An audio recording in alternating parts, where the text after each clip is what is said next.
the parish walked her the last 2 miles in her wedding gown, and they walked her along the leat. They could have taken the turnpike. The turnpike was dry and gravelled, and it ran past the church gate straight up to the gates of Ravensmere.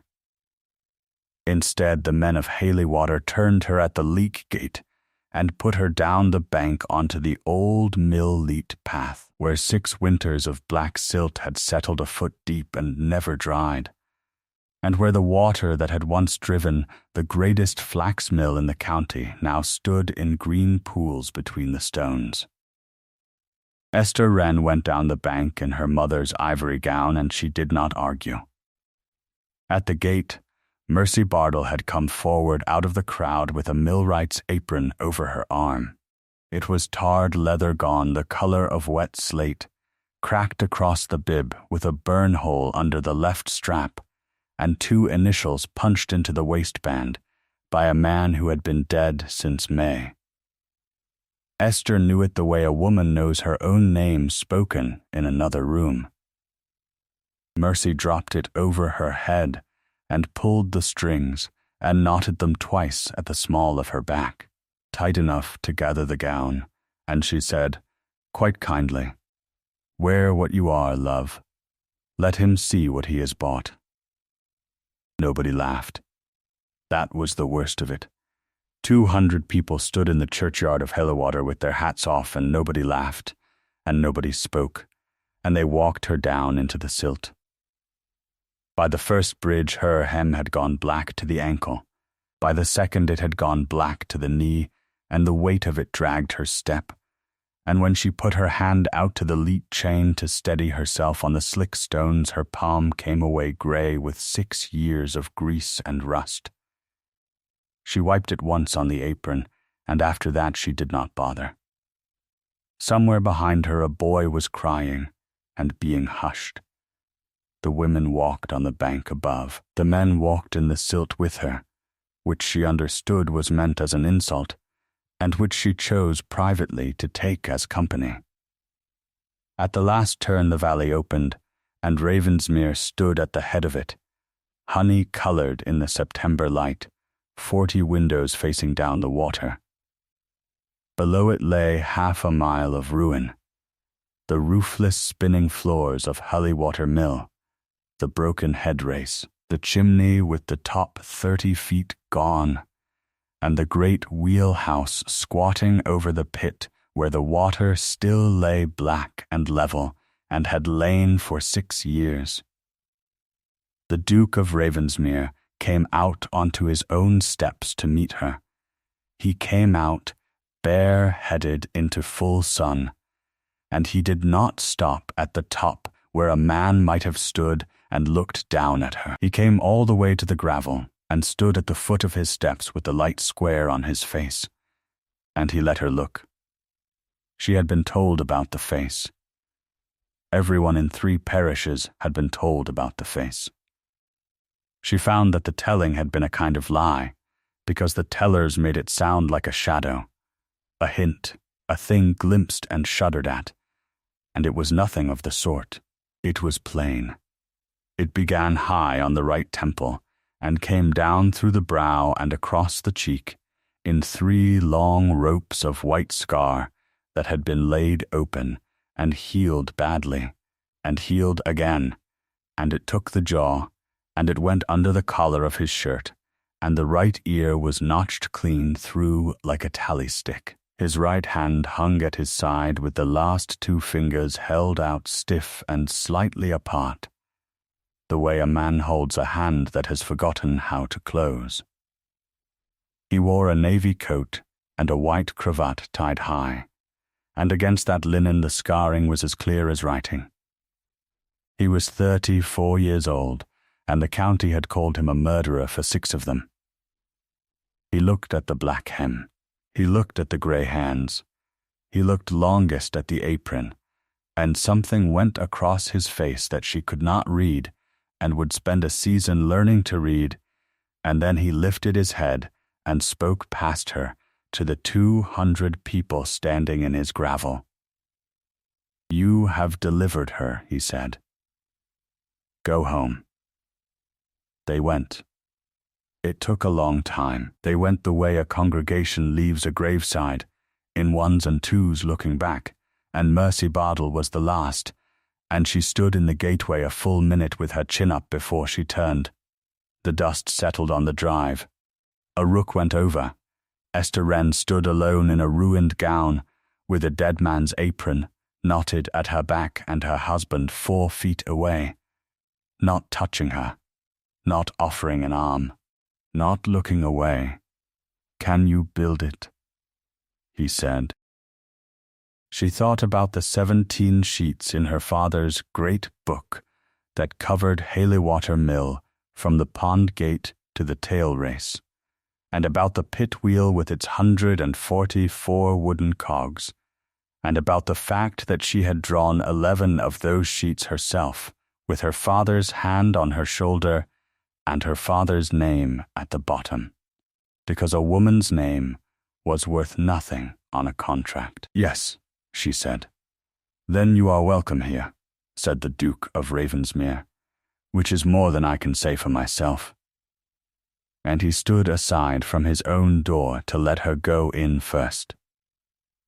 3 weeks earlier, she had been a millwright's daughter in a rented room above a wheelwright's shop at Ferne Bridge, with £11, a chest of tools, and a book.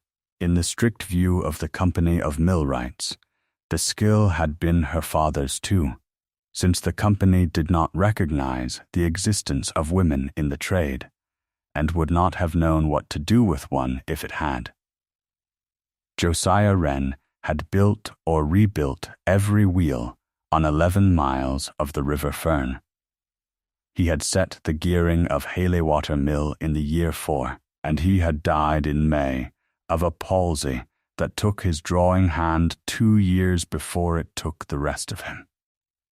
In those 2 years Esther had been his hand, up the shafts for the measures, down again with the numbers in her head, and at the foot of every sheet she wrote J. Wrenn, millwright, because that was what the world would read. She knew the taste of a good bearing by the smell of the oil coming off it. She knew that a cog cut from apple wood will run true against iron for 30 years, and that a cog cut from beech will not. And she knew, because her father had said it perhaps 400 times in her hearing, that water finds the cheapest road. It was his answer to nearly everything.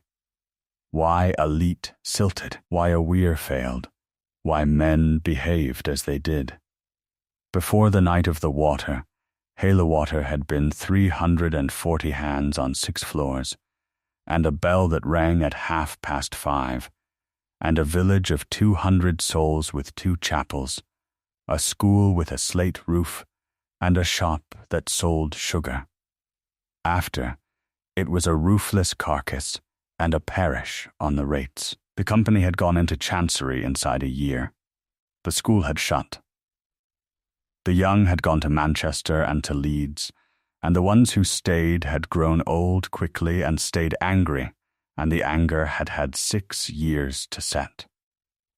It had set the way lime sets, into one shape and one name. Because on the last night of September in the year 12, in the small hours, somebody had opened the great head gate at Blackmore Pond and sent a whole reservoir down the leat and through the mill.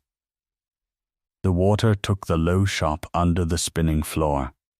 It took the head race wall, and it drowned the wheel pit, and it broke the pit wheel and threw the upright shaft out of its bearings, and it brought the 5th floor down into the 4th.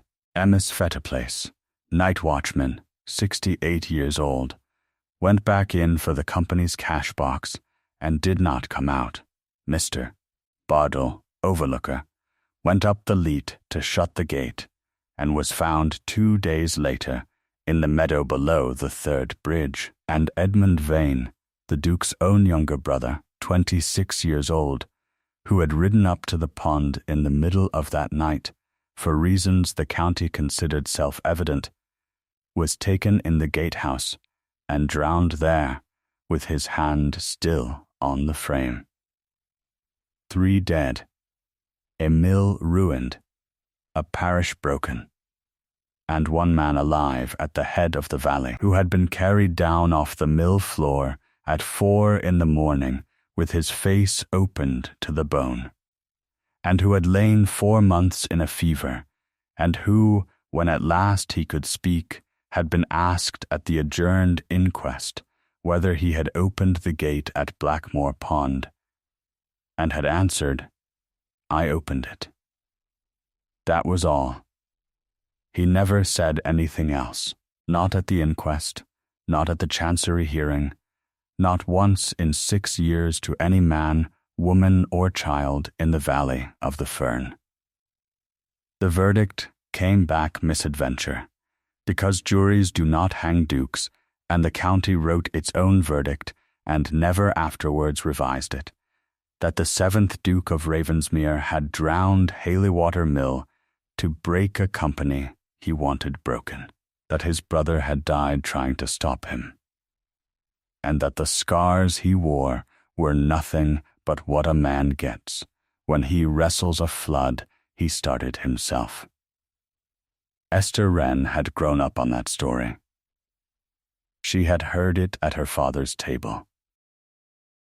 She had noticed, without ever quite letting herself notice it, that her father would get up and leave the table whenever it was told. The vestry met in the schoolroom at Halewater on the 8th of September, because there was nowhere else left in the village with a roof and 40 chairs. They met because a letter had come. It came from Ravensmere in the Duke's own hand, and Mr. Ruddock the curate read it aloud twice. It offered to rebuild Halewater Mill entire, at Ravensmere's charge, to the last cog and the last pane, wheel, gearing, shafting, floors, roof, dam, and leat, to hold it in trust for the parish for 99 years at a peppercorn rent, and to warrant employment for 240 hands by Lady Day. The sum at the foot of it was £19,000. They should have wept.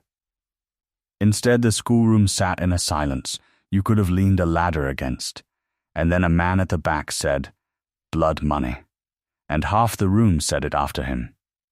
It was Mr. Absalom Rook who rose to speak. He had been the estate's agent for 11 years, a smooth grey man with a soft voice and a softer step, and he had a way of appearing to be on everybody's side at once that had made him the most trusted man in the valley. He said with great gentleness that he understood, that he had said as much to his master and been overruled, and that in his humble view no security on paper could ever be enough for this parish, because paper was what the company had given them in the year 12. "Then let it not be paper," said Mercy Bardell, standing up in the 3rd row with her arms folded. "Let it be a person." Afterwards, Esther could never decide whether Rook had planted it or merely watered it. He took it up so quickly. He turned it over so smoothly. "If the parish would have a hostage," he said, "then let the parish be exact about it. Let Ravensmere give its name and Halewater give its own.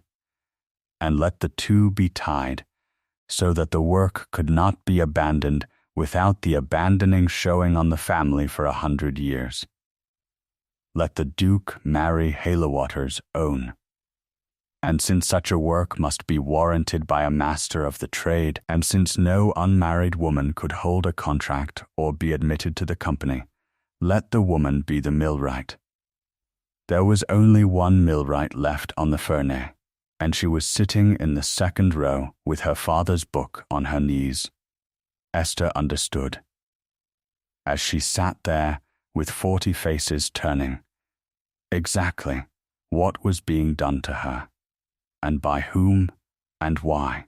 Rook had made an offer no duke in England would accept, in front of a room that would remember he had made it, and when the refusal came back the rebuild would die with it, and nobody would ever be able to say that Absalom Rook had not tried. The answer came from Ravensmere at 9 the next morning, before the vestry book had even been written up. It was 4 lines long, and it agreed to every condition, and it named the 29th of September at Halewater Church. It asked in the last line whether Miss Wrenn might be permitted to see the mill first, since a millwright ought not to be asked to warrant what she had not surveyed. Nobody had thought to ask Esther anything at all. Rook had gone quite still and quite grey, and Esther Wrenn sat with her father's book on her knees in a cold schoolroom and thought absurdly of 17 sheets and of 144 apple-wood cogs, and of the fact that she had wanted her whole life to build one great mill and had never once imagined that the price of it would be her own name. She said yes on the 10th. They were married on the 29th. The church was full, and the church was silent. No bells, because Halewater had sold its bells to the company in the year 6. He came alone but for one servant, and said his 4 responses in a low, clear voice, without once looking away from the rail, and when the ring went on he held her hand in his ruined right hand for exactly as long as the words required, and no longer, and she felt the 2 stiff fingers against her palm like iron bars laid in a bed of straw. Then they came out into the churchyard, and Mercy Bardell came forward with her father's apron, and the parish walked her the last 2 miles in her wedding gown along the leat. Ravensmere had been built to be looked at from below, and inside it was cold. Not neglected. That was the strange thing. The stone floor of the great hall had been scrubbed that morning. The brass was bright, and somebody had cut fresh roses for the side table. The house was kept as well as any house in England. It simply had almost nobody in it. Mrs. Pargeter, the housekeeper, met them at the inner door with a face like a shut ledger and dropped a curtsy of exactly the correct depth. She was 60, had been at Ravensmere since she was 14, and served her master faithfully and had not forgiven him, because nobody had ever told her there was anything to forgive. Her Grace's rooms are the east, she said, the green rooms. The east rooms look down the water, said the Duke. Ask her Grace whether she would rather not. Esther, who was standing in his hall in a black hem with silt drying on her wrists, said, I would rather look down the water than anywhere else in England. And Mrs. Pargeter's eyes came up off the floor for the first time and rested on her, and something in the set of her mouth shifted by perhaps the width of a hair. They took her wedding gown away to be washed. She asked for the apron to be left, and it was left, and she hung it on the back of a chair in a green bedroom with 40 windows worth of valley below it, and she did not know then why she did that. At the head of the east stairs she met her husband's family. Lavinia Vane was 30, fair and beautiful, in the way of a good drawing that has been left in the sun, everything correct and everything a little faded. She wore half-mourning 6 years after the fact, grey and lavender, and she came down the stairs with her hands out and her face open, and she was the first person at Ravensmere to smile. You poor creature, she said. Look at your hands. I told him this would be barbarous, and he did it anyway. He does everything anyway. Kit, come and be presented, and do not gape. The boy was 8, fair like his mother, with a slate under his arm and ink on his chin, and he made a small correct bow, and then ruined it by saying, Are you the millwright? I am. Uncle says you can make the wheel go round again. Nobody else could, said Kit with great seriousness. Mr. Rook says it can't be done and the stones ought to be sold. Kit, said his mother. Christopher Edmund Vane, son of the man who had drowned in the gatehouse, and, until such time as his uncle got a son of his own, heir presumptive to a dukedom, 11,000 acres, and a name that no longer opened a door in 3 parishes. They dined at 7, the 3 of them and the boy, in a room built for 40. He sat at the head of the table, with the candles between them, and he did not turn his face away, not once, not when the soup came, and not when Mrs. Pargeter's girl leaned in past his right shoulder with the dish and flinched, which she did, and which he saw. He simply went on with what he was saying in the same low voice. What he was saying was terms.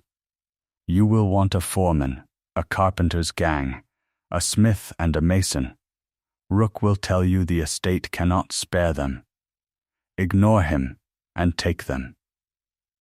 You will want money. Mr. Semple has instructions and does not require my signature under £200, so you need not come to me for it, and I would rather you did not.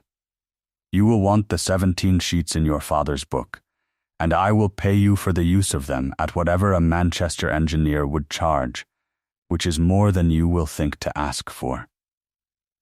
You have thought about this for some time, said Esther. 6 years, said the Duke. Lavinia laughed, lightly, at nothing. There is one condition, he said. Esther set down her spoon. The wheelhouse. There is an iron hatch in the floor over the pit stair, and it is chained, and the pit under it stands full of water. You will go everywhere else on this estate that you please, at any hour, and no door will be shut to you, and I will tell my people so tomorrow in your hearing. The pit stays as it is. You will rebuild above it. Set your new bearings in the old walls if the old walls will take them, and if they will not, tell me and we will find another way. But the hatch is not to be opened, and the pit is not to be drained. I am to build a water wheel, said Esther slowly, without seeing the pit it turns in. Yes, why? Because I ask it, said the Duke of Ravensmere, and the whole table understood that this was not an answer, and that no other would be coming. Lavinia put her fingers to her mouth. Gideon. She will hear it in the village within a week, so she may as well hear it from us. My dear, that pit is where the men were taken out. It is the nearest thing this valley has to a grave, and it is the last place my husband was seen alive, and the Duke has kept it shut all these years out of respect for the dead. Have I said it wrong, Gideon? You have said it perfectly, said her brother-in-law, in a voice with nothing whatever in it. Later, from the window of the green rooms, Esther watched a light go down the terrace and along the ha-ha and out towards the ruin, and stop and stand a long time at the wheelhouse and come back. She went out to the mill at 7 the next morning with a rule, a level, a plumb line, a lantern, and her father's book wrapped in oilcloth. Halewater Mill by daylight was worse than the stories, and better than she had feared. Worse, because 6 years of frost had done more damage than the water ever did. And better, because the walls were fern gritstone 3 feet thick, and the water had gone through them and left them standing. The floors were gone from the 4th up, and the roof was gone entire, which meant a great deal of new timber. She began where a millwright begins, which is at the top of the water and not at the bottom. She walked up the leat 2 miles to Blackmore Pond. The reservoir lay grey and shrunk between its moors, and the earth dam ran across the neck of the valley, 200 yards of it grassed over, with sheep on it, and a slot cut through the middle, where the breach had been and never been made good. The gatehouse stood roofless at the eastern end, its iron frame red with rust. At the western end was the waste weir, a long stone lip designed to let surplus water run harmlessly away down the natural stream, so that the pond could never rise higher than the weir allowed. She stood at the waste weir for a long time, with her father's book open in her arms, and at the time she did not know why. Then she came down the leat measuring, and by 11 she was in the wheelhouse. It was a stone cathedral of a place, 40 feet to the joists, dark and green and dripping, with the ruined pit wheel still on its shaft at the far end, all its wooden cogs gone or hanging, and the upright shaft canted out of true where the water had thrown it. Beneath the wooden floor was the wheel pit itself, a stone-lined shaft 26 feet deep, walled in ashlar where the great wheel had run, and where a man could stand on a ledge and reach the gudgeons. The pit stair went down from a stone-flagged corner. Over the head of the stair lay an iron hatch, 4 feet by 3, and across the hatch lay a chain, and on the chain hung a padlock the size of her fist. Esther crouched and looked at it for a long time, and then she stopped breathing for a moment, and then she started again. The chain was rusted.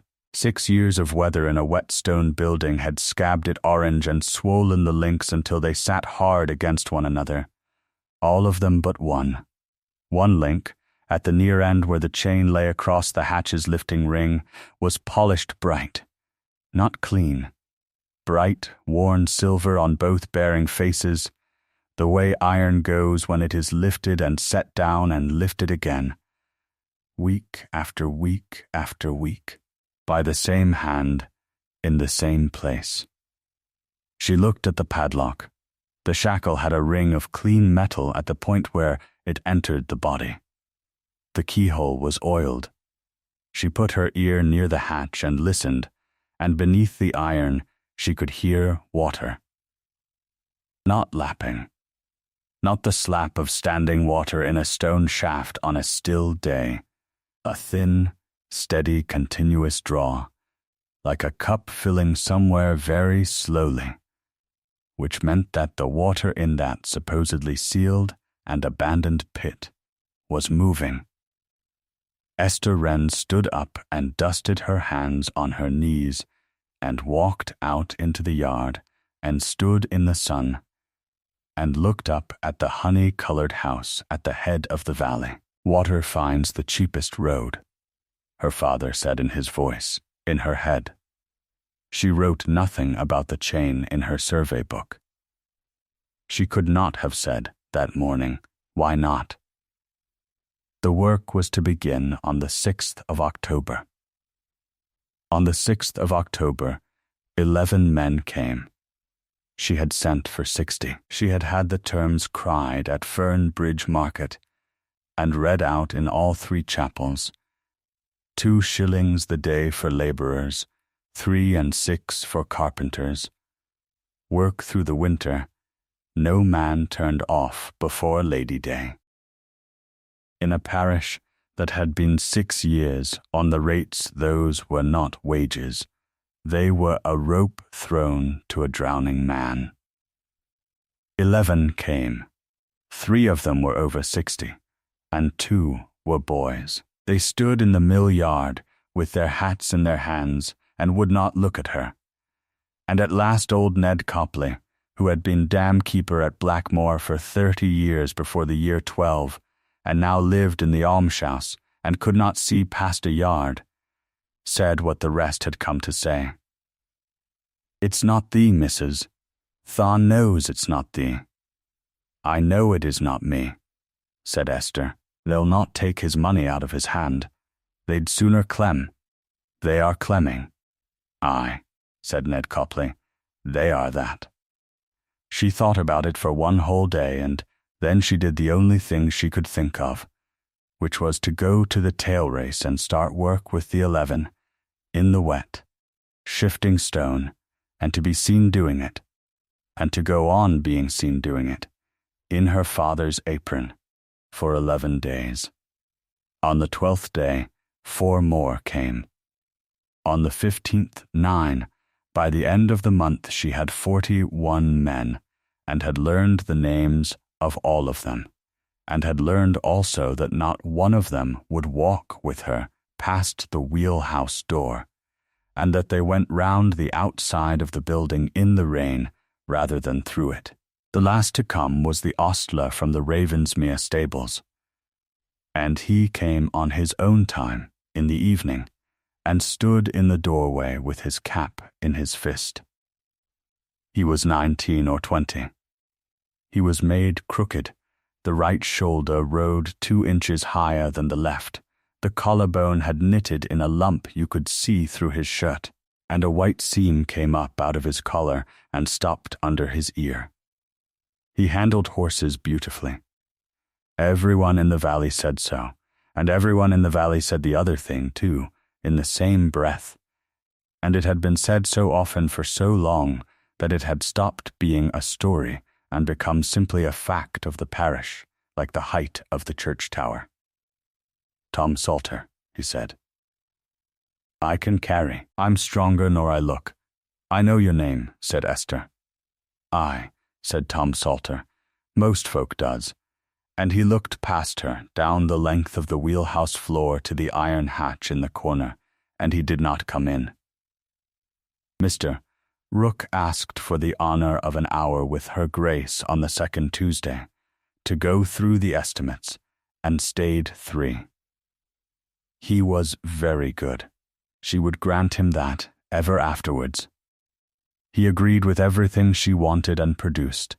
Gently, the reason it could not be had this month, he praised her father twice, and her drawings 4 times. He told her that Ravensmere had needed a mistress these 10 years, and that he himself had said so to the Duke more than once, though of course it was not his place. And somewhere in the 2nd hour, with the ledgers open between them and the rain on the office window, he told her about the night of the water, because, he said, she would hear it wrong from the village, and it was better she had it straight from a man who had been there. He had gone up to the pond at midnight when the rain got up, because that was his office, and he had never neglected it in 11 years, and he had found Lord Chard already there. That was the Duke's style then, before the title, Lord Chard, 28, hot-tempered, in a running quarrel with the Halewater Spinning Company over their lease and their water and their bell, which he said woke his mother. He wanted the leat shut off, said Rook, turning a page. He had wanted it shut off for a 12-month. The company held the water by grant, and there was nothing at law he could do, and he was not a patient young man.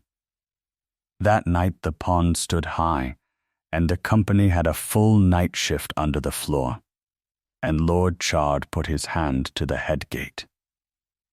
Alone, Mr. Edmund came up at the gallop when he heard, and rode straight into it, and told his brother he would not do such a thing while he lived. Rook's voice went carefully flat. He was a lovely young man, Mr. Edmund. There was not a soul in the valley had a word against him. They fought at the gate, and the gate came up, and the water went down the leat, and it took the gate house wall, and it took him.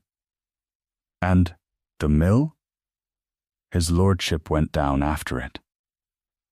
To see it done, I suppose, or to stop it, I have never known which, and I have not asked, and you will find, your grace, that nobody at Ravensmere asks.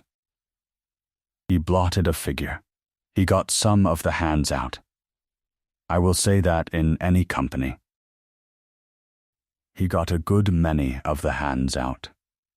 And then he was in the wheel pit when the water came, on account of the Salter boy, and what happened in that pit is the one thing in this valley I have never wanted to think about, because the child came out of it broken in 3 places, and his lordship came out of it with his face gone, and neither of them has ever given an account of it that a Christian could bear to hear twice.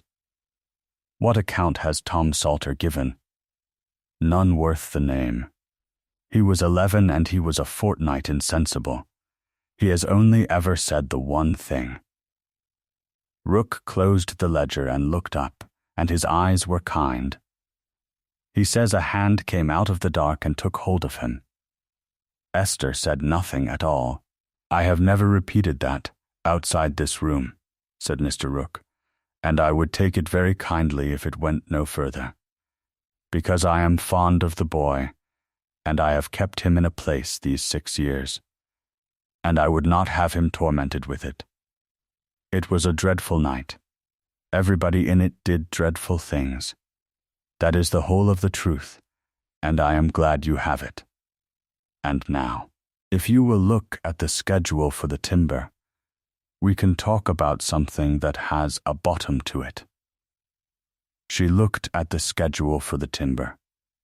It was 3 weeks before she understood that she had been told a lie with no false statement anywhere in it, and by then she had begun to notice a great many other things, and the first of them was the lantern. It went out twice a week, not always on the same nights, about 11 or half past, down the terrace, along the ha-ha where the ground was firm, out across the mill meadow, and into the wheelhouse.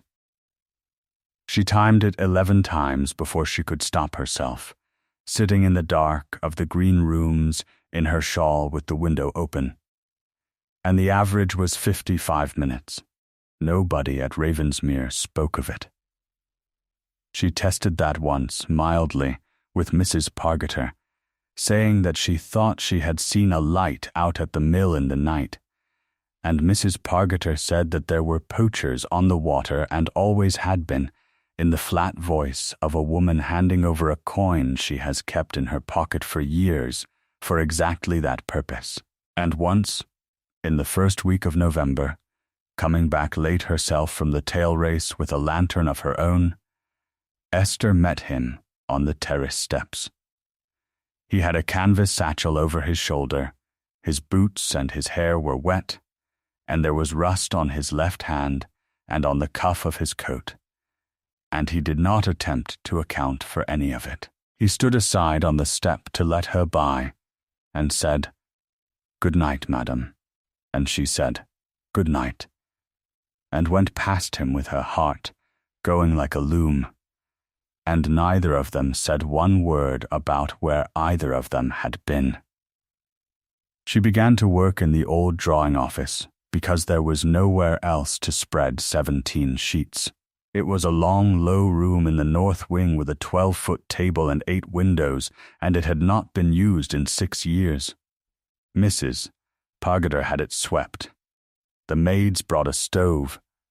By the middle of October it smelled of hot iron and linseed and pencil shavings, and it was, Esther realized one evening with something close to shame, the happiest she had been since her father died. He came in on the 4th evening, knocked first, and stood at the end of the table. "May I look?" She turned the sheet round for him. It was the pit wheel, 144 cogs, the shroud, the arms, the gudgeon bearings, drawn full size in section on the left, and quarter size in elevation on the right, in her father's hand from the year 4. He looked at it for a long time, and then he said, "It ran a little heavy on the north gudgeon." Esther's head came up. It did. He put a shim in the year 9. It's on sheet 11. There was a knock in it, said the Duke. You could hear it in the house on a still night, about 1 beat in 9. I used to lie in bed and count it. He was quiet for a moment. I have not heard it in 6 years, and I still count it. After that he came most evenings and never stayed above half an hour, standing at the end of the table with his hands behind his back, asking exact, unromantic questions. What a bedstone cost, how many days a sawyer wanted for a 9-inch oak beam, whether she meant iron shafting or wood. He knew more about the mill than any duke had a right to know, and when she said so, he told her, without any expression at all, that he had spent 6 years reading everything ever printed on water wheels, gearing, dams and earth banks, in English and in French, because there had been very little else to do with the nights. He wrote left-handed, badly. The right hand could hold a rule flat, but could not grip a pencil. She saw him try once. When he thought she was at the other end of the room, he set the pencil into the stiff fingers and closed the good hand over them, and made 3 careful marks, and then put it down. He did not look up. She did not look over. "You may ask," he said on the 7th evening, without preamble, in the middle of a discussion about lead. "Ask what, Your Grace?" "About my face." "Everyone wants to. Almost nobody does, and the wanting fills the room, and I would rather have the question." He set his stiff hand flat on the table, palm down, where the lamplight took it. "Ask it, and have it done." So she asked it. She said, "What was it?" "Gear teeth," said the Duke of Ravensmere. "The pit wheel. That one, on your sheet."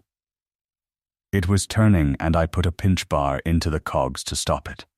And the wheel took the bar, and it took me with it, and it dragged me round against the wall plate. The face and the shoulder and the hand went in the first half turn.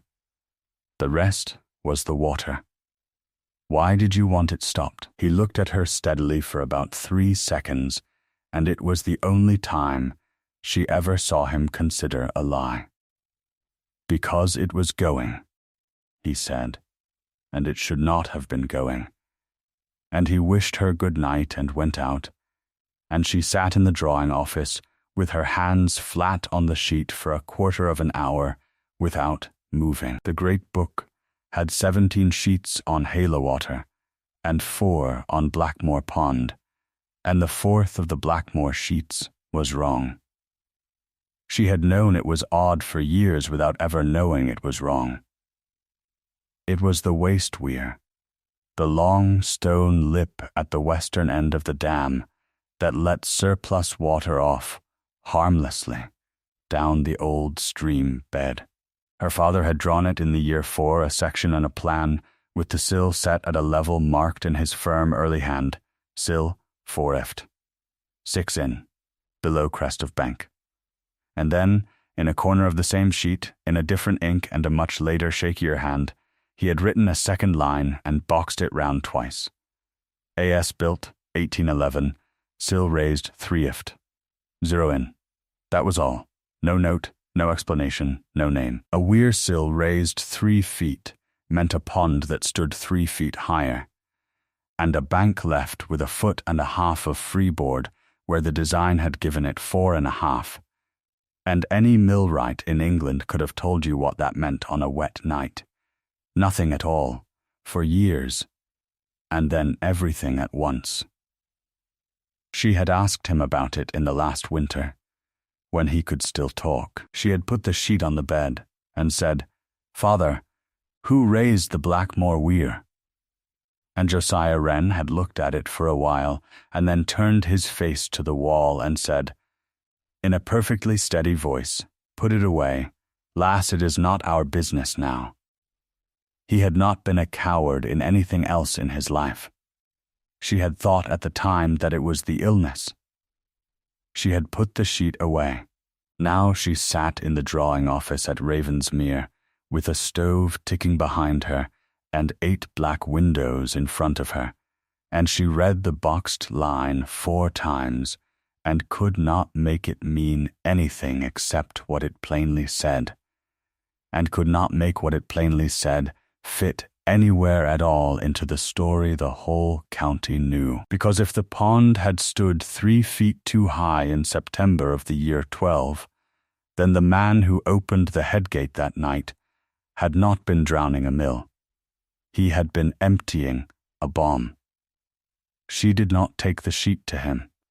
She thought about it for 4 days, and she did not take it, and she was honest enough with herself to know why. Because if she asked him who had raised the Blackmore weir, he would tell her nothing. And then she would have spent the only question she had. Instead, she took it, sideways, to Lavinia. Lavinia Vane had made herself pleasant from the first hour. She sat with Esther after dinner.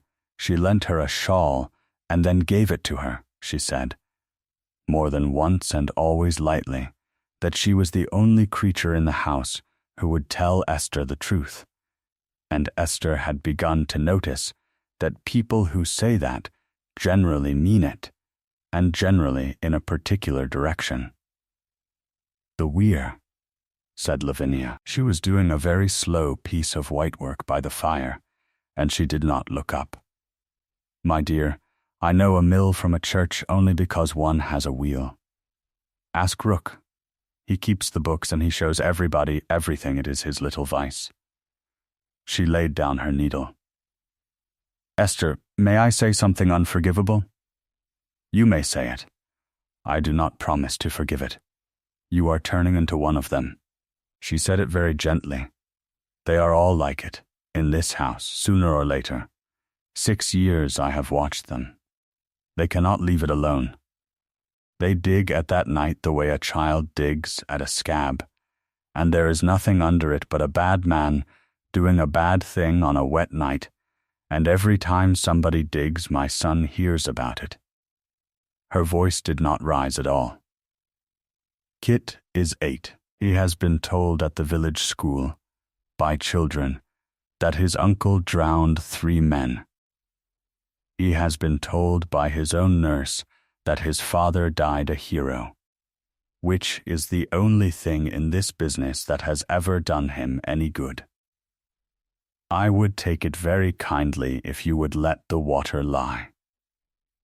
And if his father did not die the way the county says, then he is dead either way," said Lavinia Vane, and picked up her needle. "And my son has a name either way, and one of those 2 things I can still do something about."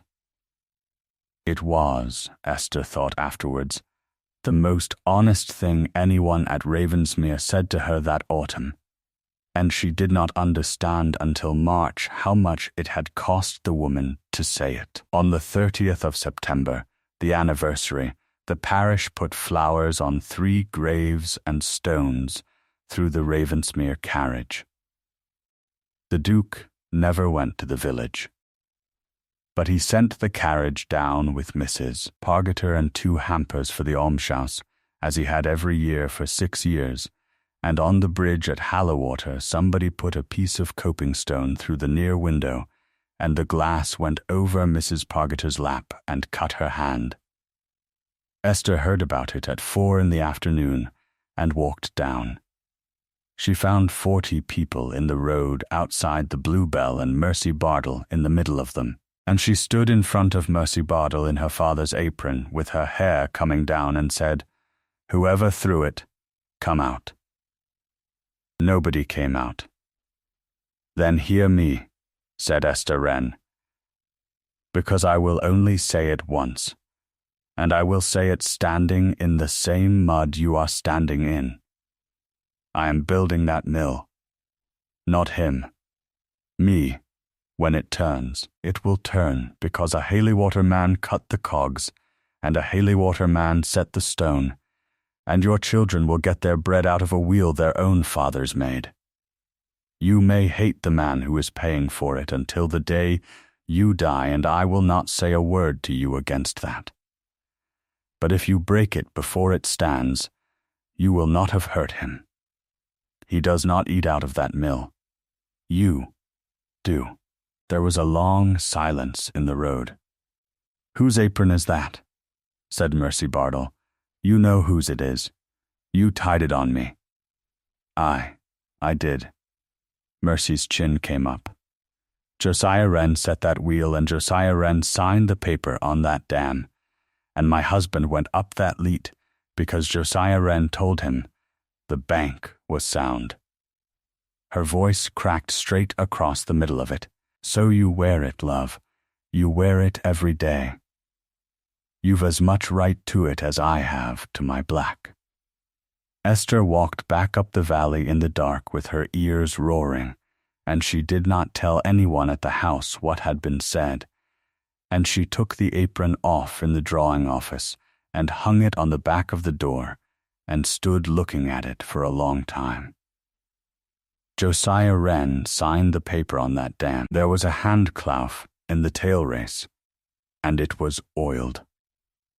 She found it on the 11th of November, and only because the water was low and the light was flat. Where the tail race ran out from under the wheelhouse into the meadow there was, set into the ashlar, a small square iron door the size of a hearth plate, a clough, a hand-worked drain put in by her father in the year 4 so that the pit could be pumped down for maintenance without stopping the whole river. It was on sheet 14. She had drawn the linework of it herself when she was 19, at the kitchen table at Ferne Bridge with her feet on the fender. It should have been solid rust. It was rusted everywhere except its rack and pinion, and the rack and pinion were black with fresh grease, and there was a smear of the same grease on the stone beside it, with the mark of a boot heel through it. Esther stood in the tail race in 6 inches of water, with her skirts hitched, and worked it out, and it took her about 4 minutes, because she had built the thing. Open the clough and the pit drains into the tail race. 4 feet down, an hour or so of running, enough to uncover the ledge at the north end where the gudgeon bearing sat, and a man could stand. Shut it, and the seepage through the head race wall would bring the water back up over 3 or 4 days, level and black and undisturbed, and nobody looking through a hatch would ever know it had moved. Twice a week. 55 minutes. Rust on his cuff. He was not visiting a grave. Nobody visits a grave with a grease pot. She waited 8 days, which she afterwards considered the most dishonorable thing she ever did, because she spent all 8 of them being pleasant to him over a 12-foot table. On the 19th of November he went to Ferne Bridge to the magistrates' meeting and was expected back at 8. At 4:30, with the light going, Esther Wrenn walked into the wheelhouse alone with a lantern, a crowbar, a coil of rope, and a bag of grease, and knelt down at the hatch. She had thought she would have to break the chain. She did not. She took the bright link in her hand, and the padlock came up on the ring, and she saw at once that the shackle had been filed. The whole thing was a stage property. The chain lifted off in one piece, the way a curtain draws, and had done so twice a week for 6 years, and any smith in the county would have seen it in a moment, and no smith in the county had ever been let near it. She got the hatch up on its hinge and set the crowbar under it as a prop, and the smell came out at her, cold stone, cold iron, old grease, and under it the flat mineral breath of standing water. She went down the tail race first and opened the clough, and stood in the meadow in the dusk, while the pit ran itself down through her father's iron door, and it took 50 minutes, and every one of them was the longest of her life. Then she went down the stair. 26 steps, cut into the ashlar, slimed green for the first 6, and then dry. At the bottom, the ledge, a stone shelf 4 feet wide along the north wall above the black. The water lay flat below it, and out of the water rose the ruin of the great wheel, 16 feet of it, the shrouds broken, the paddle boards gone to weed, the iron of the axle furred orange, and at the far end, where the pit wheel's teeth came down through their slot in the floor above and met the wallower, the pinch bar was still in the gearing. It was 5 feet of 1.5 inch iron, and it stood out of the cogs at an angle, bent to a curve you could see from across the pit, jammed so hard into the teeth that 6 years and a flood had not shifted it. 2 of the wooden cogs beside it were sheared clean off. A quantity of dark rag was wound and crushed into the joint where the iron met the wood, and it was not rag. It was the sleeve of a coat. Esther Wrenn stood on the ledge in a drained wheel pit and looked at the place where a man's arm had been.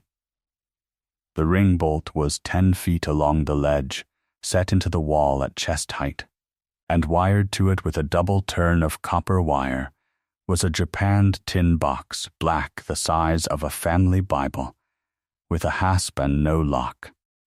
It had been opened a great many times. The paint was worn off the corners. She got it down and sat on the ledge with the lantern beside her and her heart going, and opened it. Papers, dry, in oilskin. A stub of pencil, a brass tobacco tin with a handful of iron nails in it, of no meaning she could see. And on top of everything, the thing that had plainly been on top for years because the rest was arranged under it, a small black tally book of the kind every dam keeper in England kept, with Blackmore on the cover in a clerk's hand. She turned to the last written page. The entries were Ned Copley's, cramped and slow, giving the pond's level twice a day through a wet September, and the levels climbed, and on the 29th the level was at the sill, and Copley had written the word full and underlined it twice. The last 4 lines on the page were in a different hand entirely, a strong, educated, right-sloping hand with a hard downstroke. Sept 30 11,040 p.m. water over the sill by 5 in, boil at the toe, east of center, running dirty. 12,000 10 a.m. headgate raised, full lift, by me. 12,032 a.m. bank gave, east of center, 40 eft. Of it. Get them out. She read it 11 times. 22 minutes. He had opened the headgate at 10 minutes past midnight, and the bank had not given until 1/2 past. The whole valley believed the dam had burst and drowned the mill.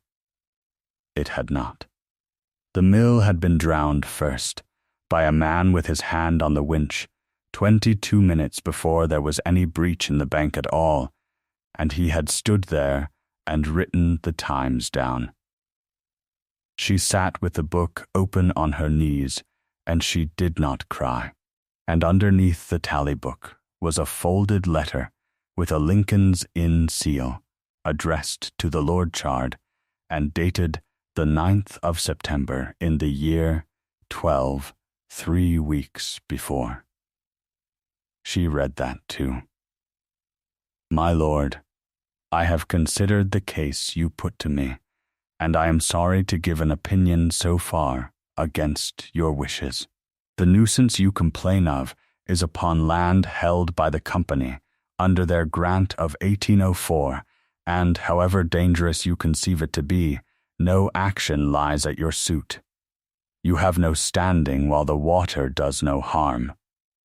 My advice, which I give with reluctance, is that you must wait until it does. And then the law will be with you, and the company will be broken by it. 26 feet under the floor of a ruined mill, Esther Wrenn heard her own voice say out loud to nobody, "Oh, he had taken counsel's opinion 3 weeks before the flood on how to be rid of the Halewater Spinning Company. Council had told him he must wait for harm.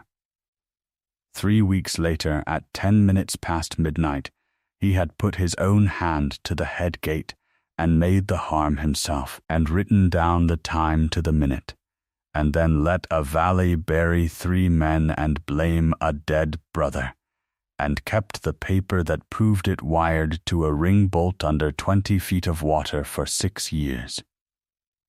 She put the book and the letter inside her father's apron, against her ribs. She left the box on the ledge, because her hands were shaking too badly to wire it back. She was halfway up the stair when the light changed above her, and she looked up, and the Duke of Ravensmere was standing at the head of it with a lantern in his ruined hand. He did not shout.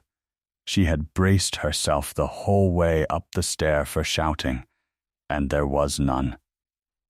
He stood back from the hatch to let her come out of it, which meant she had to climb out past him. And when she was standing on the flags with the wet dark behind her, he looked at her once, all over, the way a man looks at a horse that has come home lame, and said, "Are you hurt?"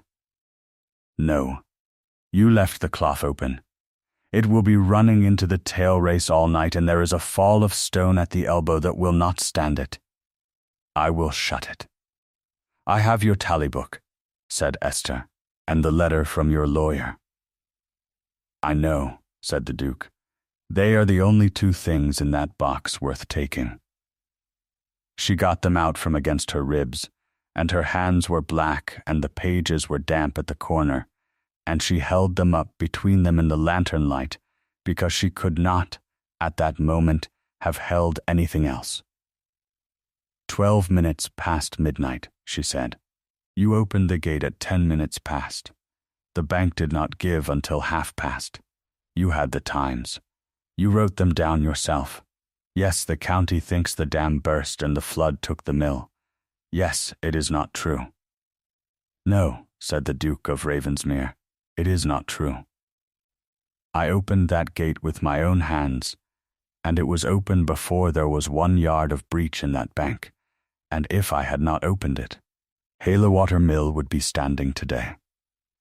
"And this," said Esther, and shook the lawyer's letter at him, and her voice went at last. 3 weeks.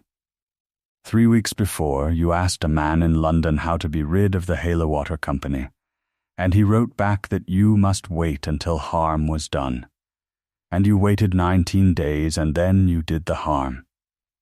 He was quiet for what felt like a long time. "I wanted that company broken," he said. "That is true, and I will not stand here and tell you it is not. Because it is written in that letter in my own request, and I have never denied 1 word of it. I wanted them off my water. I wanted it for a year, and I said so to anyone who would listen, and I said it in front of witnesses at Ferne bridge sessions in the July. He said it evenly, like a man reading out a charge against himself. And on the 30th of September I raised that gate. Why? I have nothing to say about that." "You have a wife," said Esther, "who has been in your pit. Then she knows as much as I have ever told anybody," said the Duke, "and rather more than I intended, and I am sorry for it." He picked up his lantern. His face in the light was perfectly steady, and had gone the color of tallow. "You will want to be somewhere else tonight. Mrs. Pargeter will make up the south rooms, and nobody will ask her why. The work goes on. The money goes on. You may take those papers to Ferne Bridge in the morning and lay them before the bench if you think it right. And I will not stop you, and I will not contradict a word of them. Good night, Madam Gideon." It was the first time she had used it. He stopped in the doorway, with the rain coming in past him. "Is there any part of it," she said, "that I could hear?" "No," said the Duke of Ravensmere. "There is not 1 part of it in the world that you could hear. December at Ravensmere was the coldest thing Esther Wrenn ever lived through, and none of it was the weather. She did not go to the magistrates. She told herself for weeks that this was because the evidence was incomplete, and a millwright does not take half a survey to a bench, and she knew it was because of the pinch bar. Because she had seen the pinch bar. She had seen 5 feet of 1.5-inch iron bent like a hairpin in the teeth of a wheel that only a lunatic or a saint would have gone near while it was turning, with the sleeve of a coat crushed into the joint, and she could get that to fit a man who had gone down into a wheel pit to save a child. She could not get it to fit a man who had drowned a mill for gain. So she worked, because the work was all she had.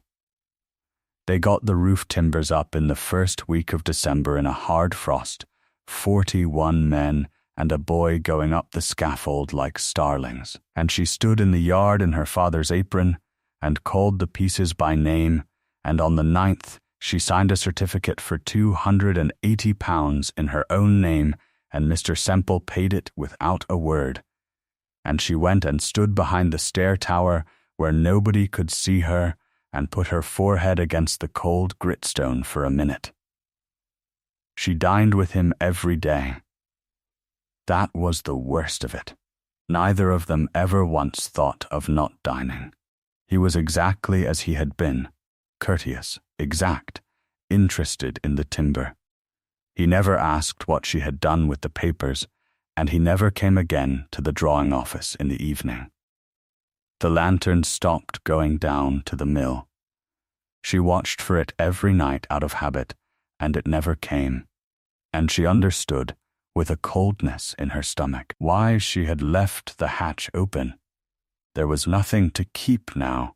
Rook, who missed nothing in 11 miles, began to call twice a week instead of once, and to speak of the Duke in the past tense, and to mention once, very delicately, that a lady in an unhappy position had remedies, and that a chancery man of his acquaintance at Ferne Bridge had a great deal of experience in the protection of ladies' property. On the 18th of December, Esther walked out to the stable yard at 7 in the morning and asked Tom Salter to come down into the wheel pit with her. He went white. She saw it happen, the whole colour going out of a young man's face in the space of a breath, and she said quickly, "You may say no." "What's down there?" "Something of yours," said Esther. "I think." He stood in the cold with his crooked shoulder and his cap in his fist for the best part of a minute. "Aye," he said. Go on then. She had drawn the pit down that morning, and she went first with the lantern, and he came after her, with his hands flat on the stone on both sides.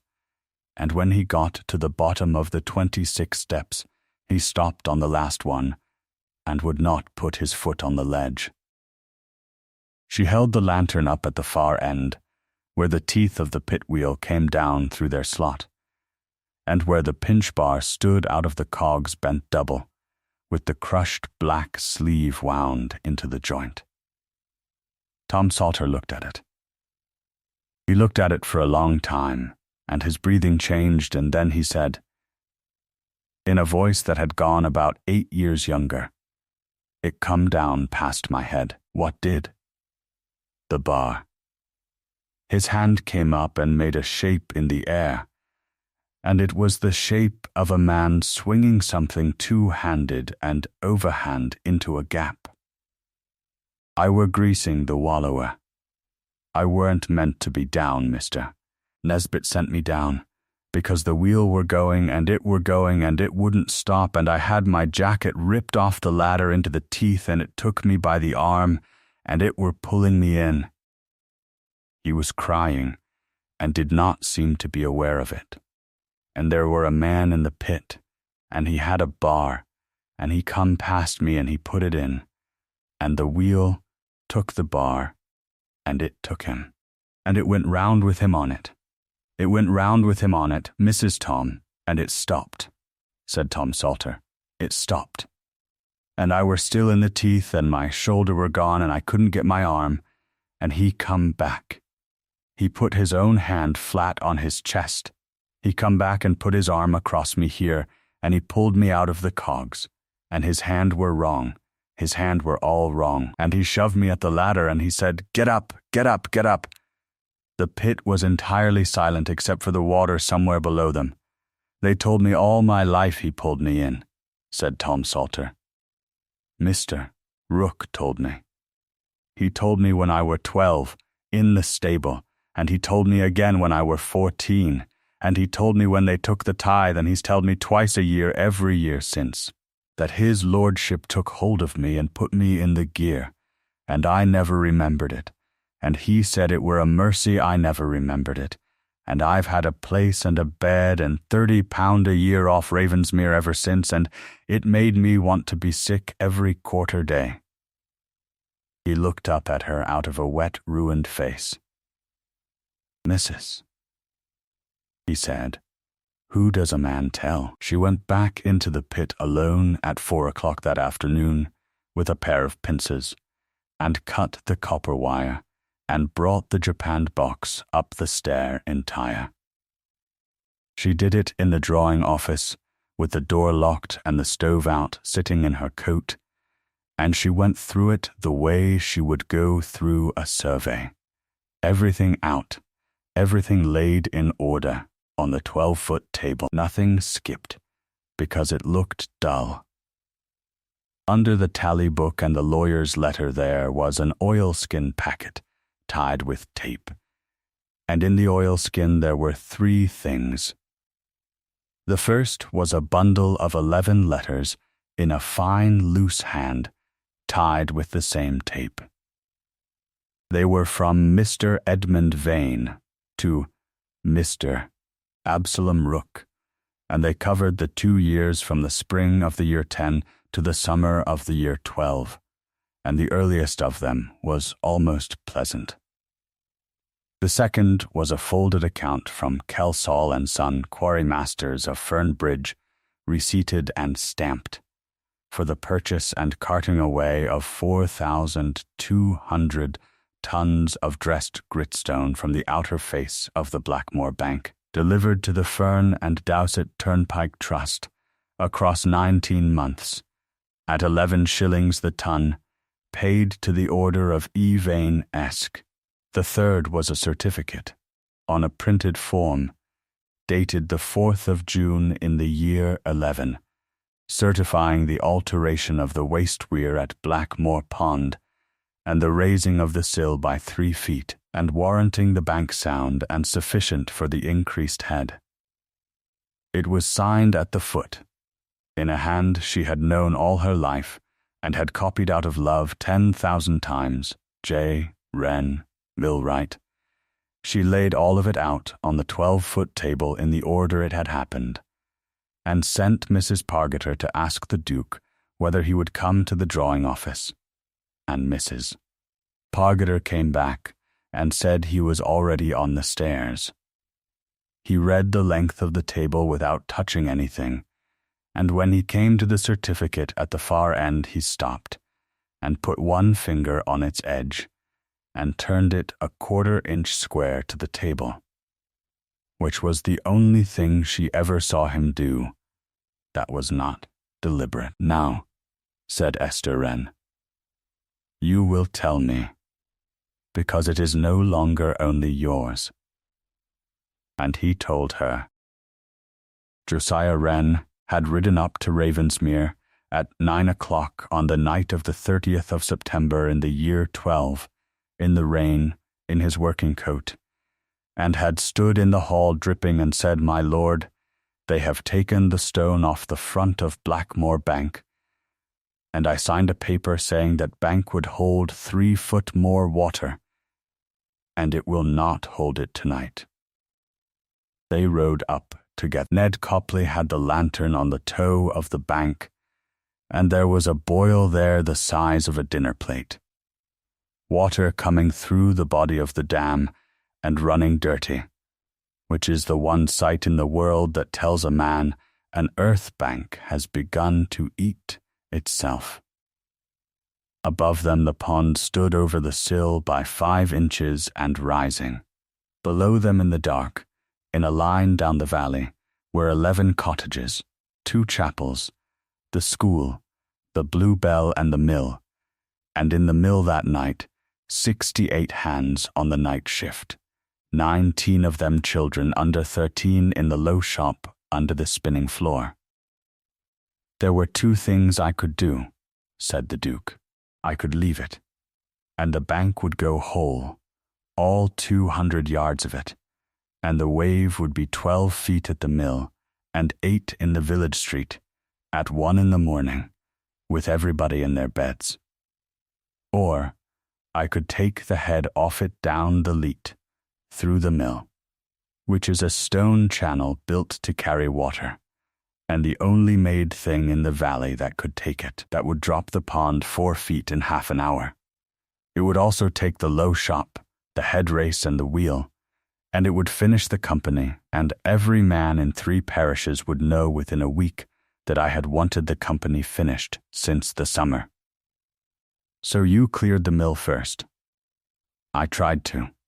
His mouth moved. Nesbit, the night overlooker, would not stop the wheel. The company paid him for spindles, and he told me to my face that no gentleman was going to tell him his business. So I turned him out of the door, and we got them up the stair, and the low shop windows were nailed over on the outside. He said it without any weight at all. The company nailed them to stop the hands passing thread out to their families. I drew them with a claw and a stone, because there was no time to go for a bar. There are 13 of the nails in that tin, and I have never been able to think what else to do with them. And Tom Salter. Nesbit sent that child down to grease a wallower on a wheel he would not stop, said the Duke of Ravensmere, and the wheel took him by the sleeve, and I went down the pit because I was the only man on the floor who was going to, and I put a bar into the cogs to stop it, and the wheel took the bar. He lifted the stiff right hand 2 inches off the table and set it down again. That is the whole of my face, and it is the only thing in this valley I have never once been sorry for. And the gate, at 10 minutes past midnight, I raised it myself, full lift, and I wrote the time down because a man who does a thing like that had better be able to say exactly when he did it. At 12:30 the bank gave anyway, east of center 40 feet of it, where the stone had been taken off. If the gate had not been open, that 40 feet would have been 200, and the 200 would have gone into the village. Nobody in the village knows that. Nobody in the village knows they are alive, said her husband, which is exactly as it should be. And your brother? He was silent for a while.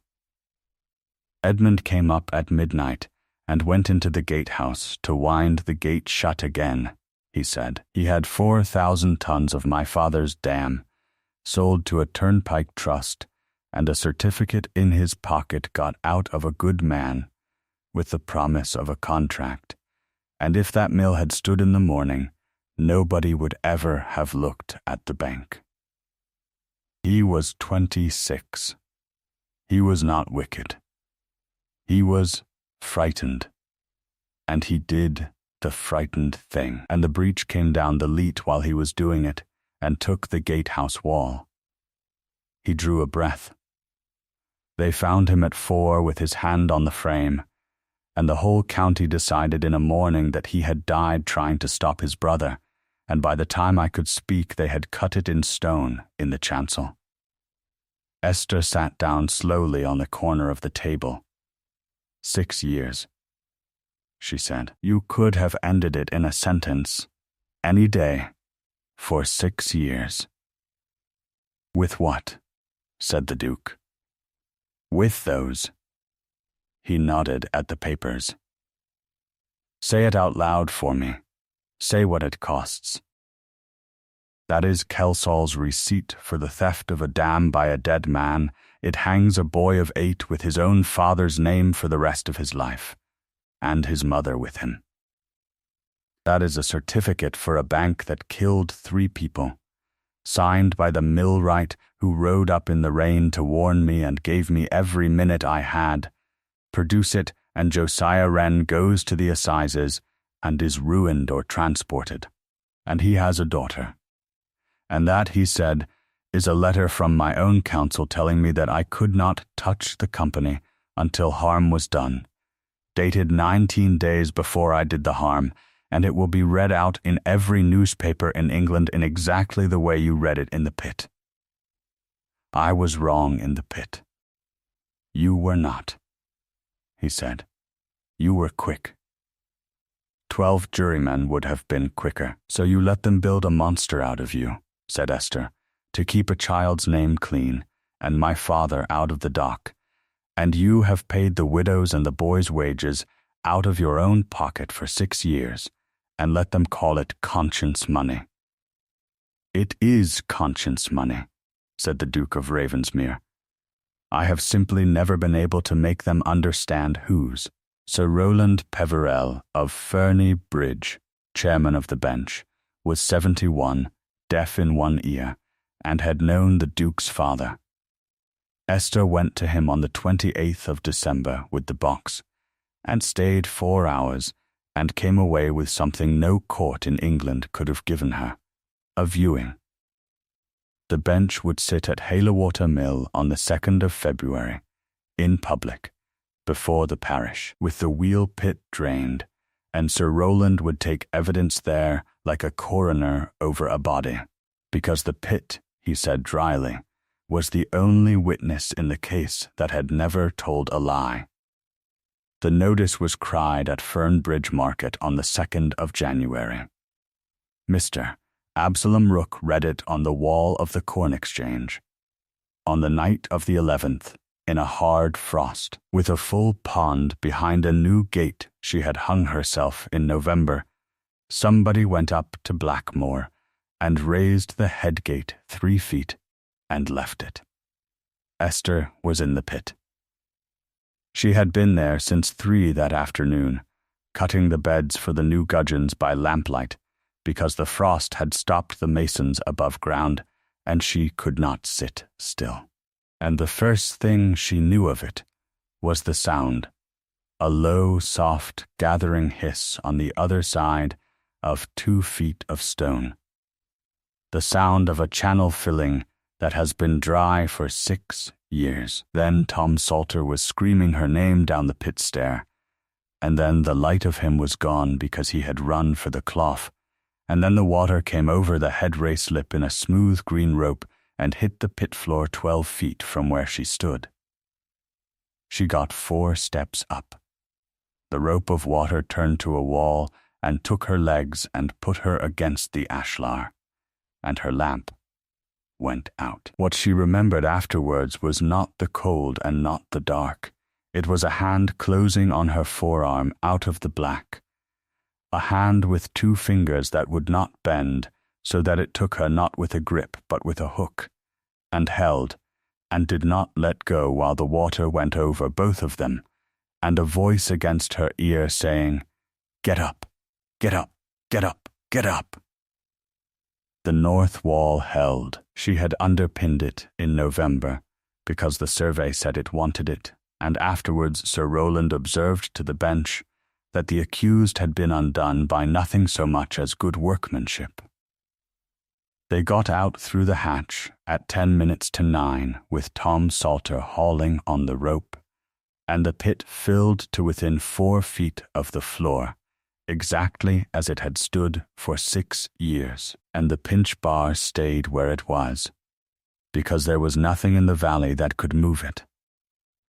Old Ned Copley, who lived in the almshouse and could not see a yard, had heard the winch at Blackmore from his bed, and had been at the gatehouse door in 11 minutes.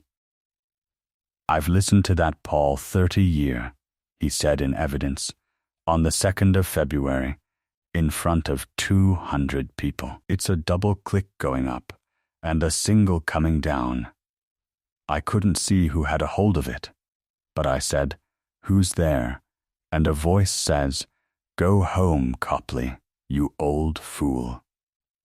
And I've heard that voice say, "Go home, Copley, you old fool," at this parish vestry twice a year since I were a young man, and it were Mr. Rook. Lavinia Vane came to the drawing office at 3 in the morning of the 14th of January, with a japanned box of her own. She put it on the table without a word and opened it, and it was full of her husband's letters, and she took one out and laid it beside the 11 from the pit, and stood there while Esther matched the hands. "You need not," said Esther. "He asked me a question," said Lavinia. Her face was quite white and perfectly composed. "Kit, he asked me on Sunday whether his uncle had really put a boy in a machine, because a child at the school said so, and I opened my mouth to tell him no, and I heard what I have been telling him for 6 years, which is, your father died trying to stop him." She closed the box. "I have been giving my son a lie to live in, and he will be a man in 10 years, and he will find the door of it, and he will come and ask me why I put him there." She sat down, because her legs had gone. "Say I gave them freely. That is all I want out of it. Not that they were found. They were given freely, and it was written down that way, and Esther Wrenn thought about that sentence for the rest of her life." The bench sat at Halewater Mill on the 2nd of February under the new roof timbers, with the parish standing on the floor of a building that would be a mill again by spring. They drained the pit and went down in parties of 6, all afternoon, and looked at 5 feet of iron bent double in the teeth of a wheel, with the sleeve of a coat crushed into the joint, and came up again, most of them, without saying anything. Tom Salter gave his evidence in a level voice with his cap in his hands, and told what he remembered, and told when Mr. Rook had first told him otherwise, and gave the dates of the quarters he had been told it again. A surveyor from Wakefield measured the sill of the waste weir at Blackmore, found it 3 feet and 1 inch above the level on the sheet, and said that in his professional opinion the bank as designed would have stood that night, and the bank as built could not have. Kelsall's son produced the delivery book for 19 months of dressed gritstone, and Esther Wrenn, Duchess of Ravensmere, stood up in her father's tarred apron in front of Mercy Bardell and 200 people, and read out a printed certificate dated the 4th of June in the year 11, and then the name at the foot of it, which was her father's, and then the 11 letters that showed what he had been promised for it and what he had been threatened with when he tried to take it back. She got to the end without her voice going, and put the paper down, and said the only thing she had prepared. "He rode up that hill in the rain to warn them," she said. "It does not undo the first thing. I am not asking anybody here to let it undo the first thing. He is dead, and I am his daughter, and this is his apron, and I will answer for him." Nobody spoke. Then Mercy Bardell came out of the crowd and stood in front of her, and put both hands to the strings at the back of Esther's waist, and untied them.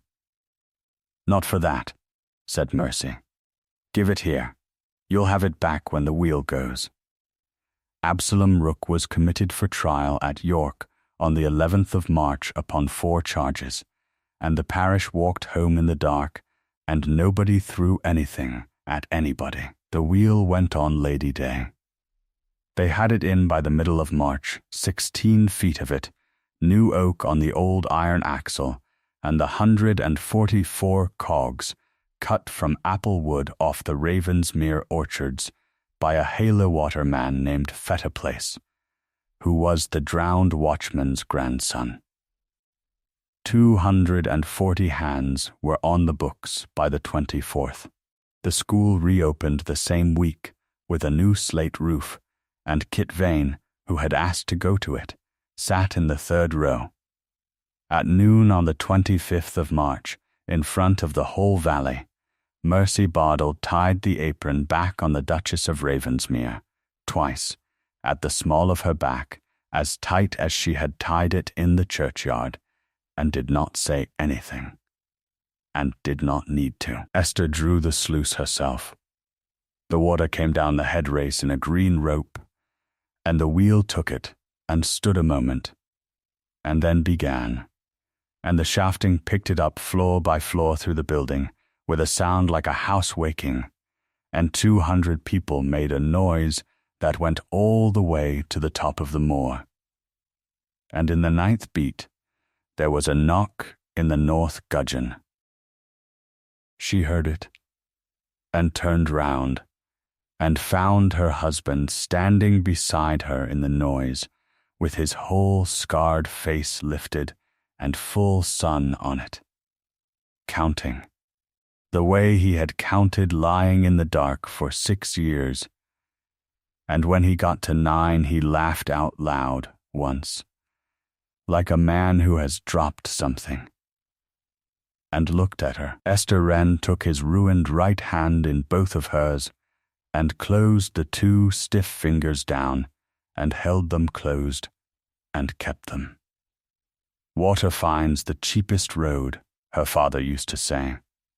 It had cost this valley a mill 6 years, 3 lives and 1 man's face to learn that the cheapest road is not always the one the water takes, that sometimes a man stands in the dark with his hand on a winch and chooses the dearest road there is, and pays for it every day for 6 years, and says nothing at all.